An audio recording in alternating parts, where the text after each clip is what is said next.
We're prepared to offer you lead counsel on any of our criminal trials, and we're also anticipating 2 SCOTUS cases. Partnership? Contingent on a board meeting. Base salary? You must not think much of me. I've been offered double that amount.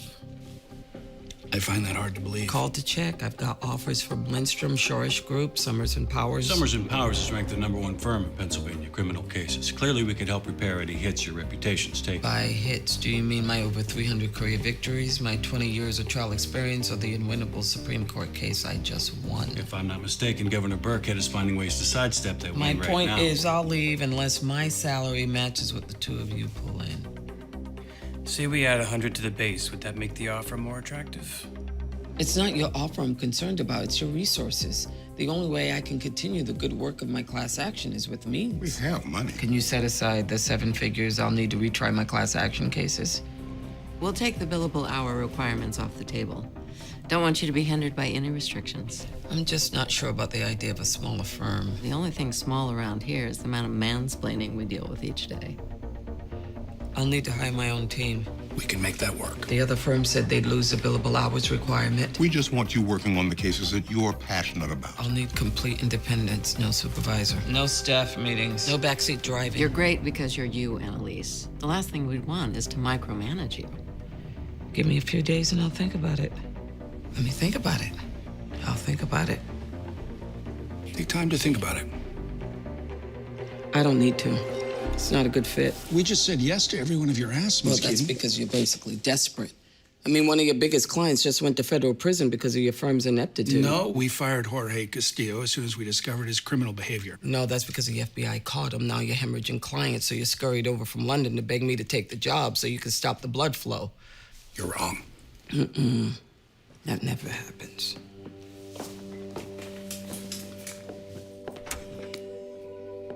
I'm gonna need you to stop bringing these $100 bills up in here. Last time, I swear. Oh, and good looking out on the referral. Thought your friend's bougie ass had stumbled into the wrong place till she said you recommended me. My friend? She seemed to know you pretty well, or want to know you. To be honest, I got a little single black female vibe. Pretty brown skin, natural hair. 3C curly. Looks good on actually. We both know that I've been unfairly aggressive in court, and I'm just here to make amends. It's part of my recovery. All's fair in the courtroom. You know, as 2 of the very few black women in our field, I think we need to be lifting each other up. And not sleep with each other's man. Excuse me? This is about Nate. No. You screwed him, and now I am. Does it mean that we're required to engage in a catfight? I'm with you. Then why are you here? To make nice. Yeah, let's grab a cup of coffee sometime, Manny Petty's. Maybe you can recommend a good salon for me. Seems like I need to switch mine up. Here. I'd like to enter into evidence a prison record sheet of my client the night he was arrested. You'll see that he was placed in the same cell block as an inmate named Jackson Terry. Jackson Terry has got 4 counts of first-degree murder. All women, all violent. You just say they crossed paths. Terry confessed. Who confessed his crime to my client. Now, it was not my intention to discuss this matter in open court, but Ms. Atwood refused to even hear my offer yesterday. Because Miss Keating never said anything about a murdered girl. I never had the chance. In fact, Ms. Atwood inferred that no one in the DA's office would negotiate with me. That is a lie, Your Honor. Did we not meet yesterday in your office? Yes. And did you not say that my reputation was the sole reason why you wouldn't negotiate with me? Which, let's be clear, is a very definition of prosecutorial bias. Judge, I can explain. You should explain. To Janie Sherwin's mother, Sharon, who's been suffering for years not knowing whether her daughter is dead or alive. My client is attempting to end that suffering, but your prejudice against me won't allow it. Your Honor, it's no secret that my reputation has suffered in this courthouse. I can handle it. But I won't allow it to keep my client from getting a fair trial.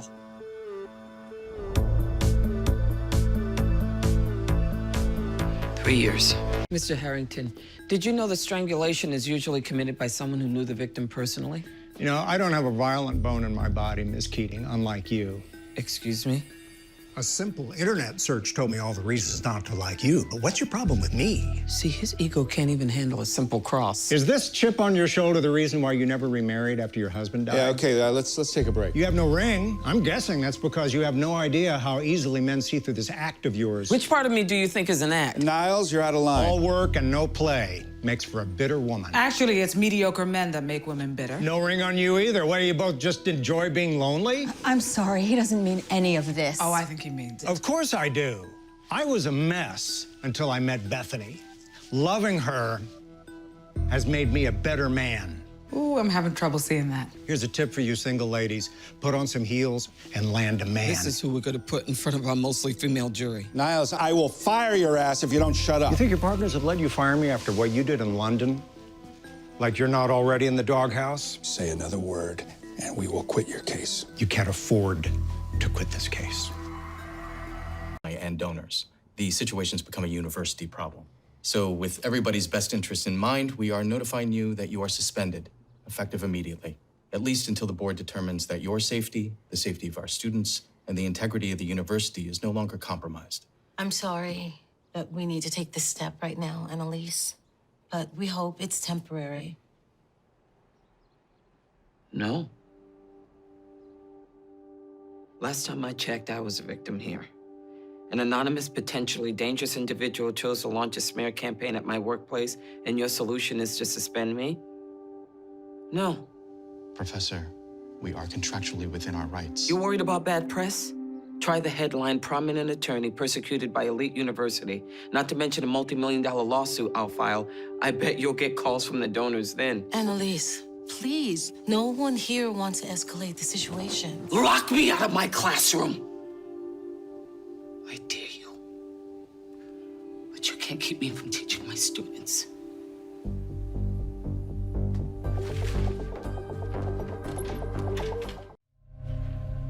I'm no victim. USA Lennox was right about that. But that's the only true thing that he said today. So here's the truth about me. I've worn a mask every day of my life. In high school, it was a smile that I faked to get boys to like me. In law school, I changed my name to sound more New England. At the law firm, I wore heels, makeup, and a wig. And when I got married, I threw myself into becoming a Keating. And it was all to create a version of myself that the world would accept. But I'm done. Instead, I stand before you, mask off. They tell you that God's honest. I have done many a bad thing. I've coerced witnesses, got clients to lie on the stand, bullied students to tears, manipulated jurors like you. But those are not the crimes I'm being tried for. It's murder. And I am no murderer. What I am is a survivor. I survived getting taunted by the N-word when I was in grade school. I survived the sexual abuse by my uncle when I was 11. I survived losing my first love, Eve, because I was scared to be gay. Then the death of my son in a car accident, the murder of my husband, then alcoholism, depression, grief, and every death leading up to this trial. But today, you decide. Am I a bad person? Well, the mask is off, so I'm gonna say yes. But am I the mastermind criminal who pulled off a series of violent murders? Hell no. Who I am is a 53-year-old woman from Memphis, Tennessee, named Anna Mae Harkness. I am ambitious, Black, bisexual, angry, sad, strong, sensitive, scared, fierce, talented, exhausted.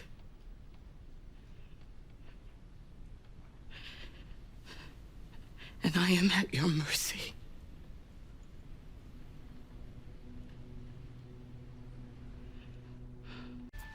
492,750. That's how many minutes Nathaniel Leahy, my client, spent in a cement box smaller than a parking space.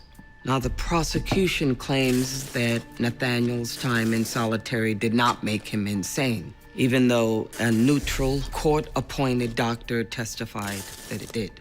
Not to mention numerous studies that prove that solitary confinement causes severe psychological disorders. The facts of the case are clear.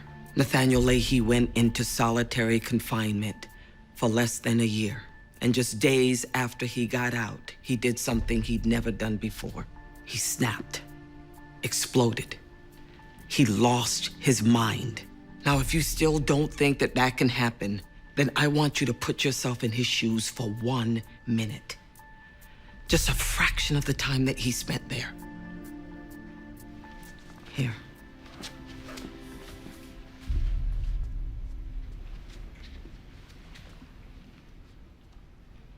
$492,750 minutes. And all he heard was this.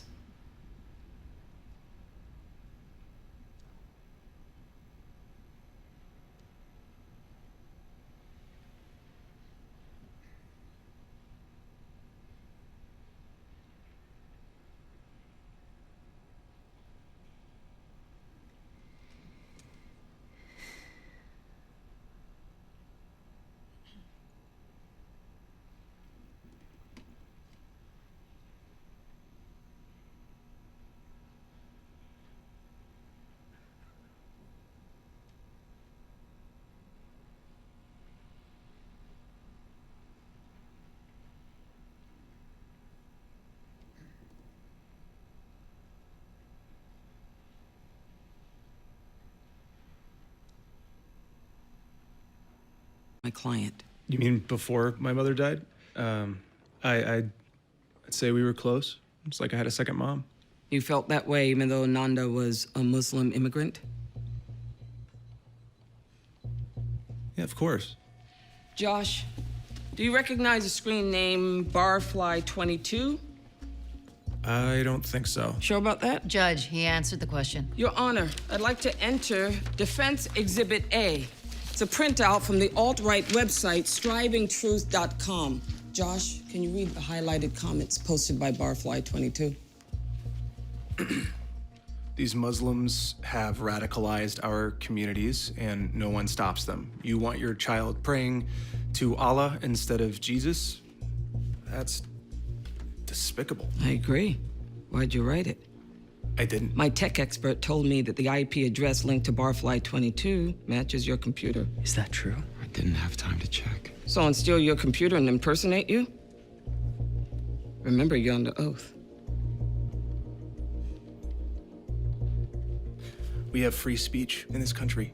So whatever it is you think that I wrote. This hateful, anti-Muslim rhetoric. It does not make me a murderer. You know what? I would agree with you if you had made up the story that your mother wanted a divorce. I didn't make that up. So was Hannah there when she told you that? Can you back him up on that, Hannah? Who's the witness here, Your Honor? You thought Nanda was walking to the mosque that night, so when you saw a woman in a hijab, you ran over your own mother. That's how incompetent a killer you are. I was nowhere near the house that so night. the cell phone towers and the street cameras can prove that, or the GPS in your car.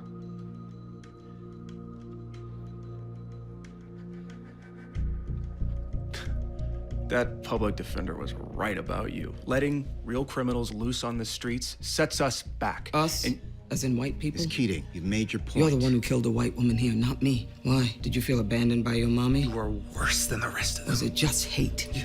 Because your mother chose to love a brown woman instead of you? You are a stain on this country, just like her!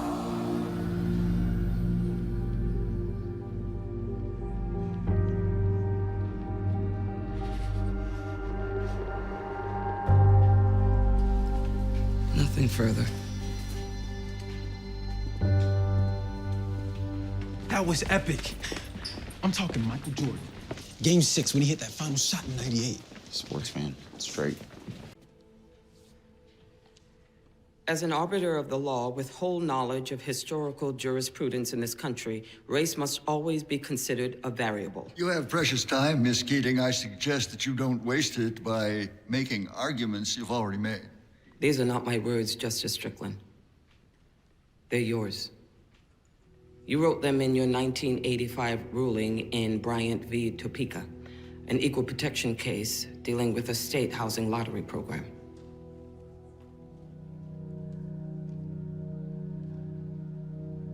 Racism is built into the DNA of America.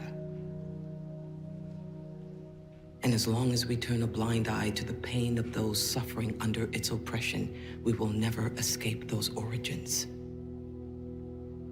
The only safeguard people of color have is the right to a defense, and we won't even give them that. Which means that the promise of civil rights has never been fulfilled. Due to the failure of our justice system, our public defense system in particular, Jim Crow is alive and kicking. Laws that made it illegal for blacks and whites to be buried in the same cemetery. They categorize people into quadroons and octoroons. They punish a black person for seeking medical attention in a white hospital. Some may claim that slavery has ended. But tell that to the inmates who are kept in cages and told that they don't have any rights at all. People like my client Nathaniel Leahy and millions of people like him who are relegated to a subclass of human existence in our prisons. There is no alternative to justice in this case. There is no other option. To decide against my plaintiff is to choose lining the pockets of prison owners over providing basic defense for the people who live in them. And is that the America that this court really wants to live in? Where money is more important than humanity? Where criminality is confused with mental health?